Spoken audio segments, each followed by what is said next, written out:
Hello मेरे प्यारे नन्हे दोस्तों, कैसे हो आप सब। अगर आपको मेरी कहानियाँ पसंद आती हैं तो प्लीज़ मेरे चैनल को लाइक, शेयर और सब्सक्राइब करो।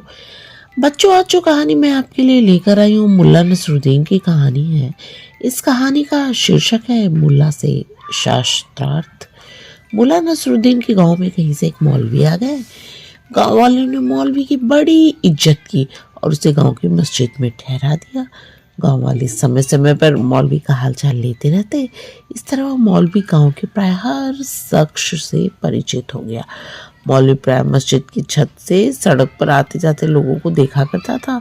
अमूमन हर रोज उसे एक पतली लंबी दाढ़ी वाला आदमी सिर पर नोकदार टोपी लगाए एक गधे पर बैठा मस्जिद के आगे से गुजरता हुआ दिखाई पड़ता था।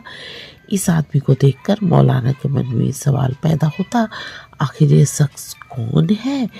गांव का हर रसूखदार आदमी उससे मस्जिद में आकर भेंट कर चुका है। गांव वाले के जहन में ये बात भी बैठ गई कि मौलवी बहुत ज्ञानी है, मगर ये शख्स तो उससे कभी मिलने नहीं आया। एक दिन नमाज के समय जब लोग मस्जिद से जाने लगे, उसी वक्त मुल्ला नसरुद्दीन अपने गधे पर सवार होकर उधर से गुजरे। संयोग से मौलवी की नजर उन पर पड़ गई। उन्होंने नमाजियों से पूछा, जरा कोई बता रहे हैं गधे पर सवार होकर इधर से कौन गुजरा। मौलवी साहब, इस गांव में गधे की सवारी केवल एक आदमी करता है, वो है मुल्ला नसीरुद्दीन, एक नमाजी ने उत्तर दिया। बड़ा अटपटा सा आदमी लगता है, मौलवी ने तुरंत टिप्पणी की। नसरुद्दीन, एक अन्य नमाजी ने जवाब दिया। अटपटा नहीं जनाब, बहुत समझदार और ज्ञानी आदमी है। ज्ञानी तो घमंडी नहीं होते, मगर ये मुल्ला नसरुद्दीन तो बहुत घमंडी लगता है, मौलवी ने कहा। घमंडी? अरे नहीं तौबा, मुल्ला नसरुद्दीन तो बहुत मासूम इंसान है, उसके लिए कोई दूसरी बात कहीं ही नहीं जा सकती।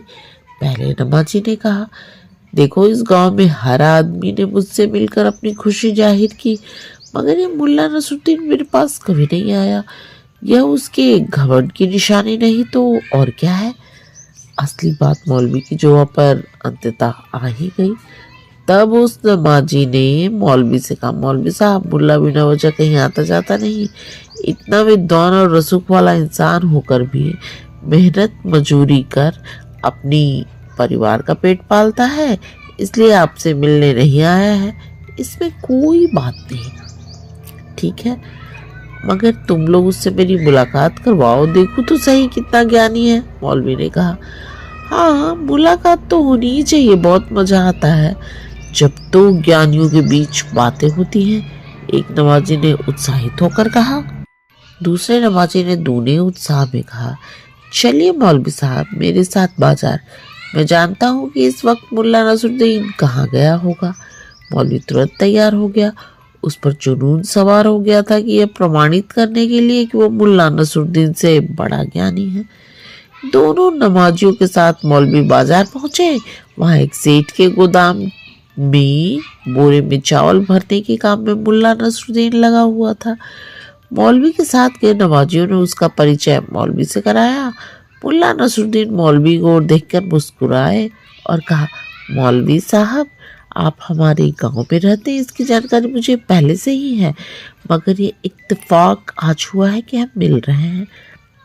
मौलवी ने मन ही मन कूटकर सोचा, कितना दम्भी है यह इंसान, मुझे सलाम तक नहीं किया और गंभीर आवाज में कहा, मुल्ला नसरुद्दीन, मैंने सुना है कि तुम बहुत ज्ञानी आदमी हो। मैं चाहता हूँ कि मैं तुम्हारे साथ शास्त्रार्थ करूं, ताकि अंदाजा लग सके कि तुम सचमुच ज्ञानी हो या ज्ञानी होने का आडंबर रचते हो। मुल्ला नसरुद्दीन मौलवी की बात सुनकर हंस पड़ा, बच्चों जैसी मासूम और निर्दोष हंसी। फिर कहा, जनाब, मैंने कभी नहीं कहा कि मैं ज्ञानी हूँ। पता नहीं आपसे किसने कहा है। रही बात शास्त्रार्थ की, तो मैं आपसे बात करने के लिए तैयार हूँ। अभी तो मैं काम में लगा हूँ, वरना अभी ही आपके साथ बैठ गया होता। आप ऐसा करें, जुम्मे की शाम को मेरे घर आ जाएं, वहीं बैठकर बातें होंगी। मौलवी वहां से चल दिए। यह कहते हुए कि ठीक है, जुम्मे की शाम याद रहे। अजीब चुनौती का भाव था उनकी आवाज में। जुम्मे तक मौलवी साहब के लोगों को बताते रहे कि जुम्मे की शाम को मुल्ला नसरुद्दीन के साथ वो शास्त्रार्थ करके परखेंगे कि वाकई मुल्ला में कितना दम है।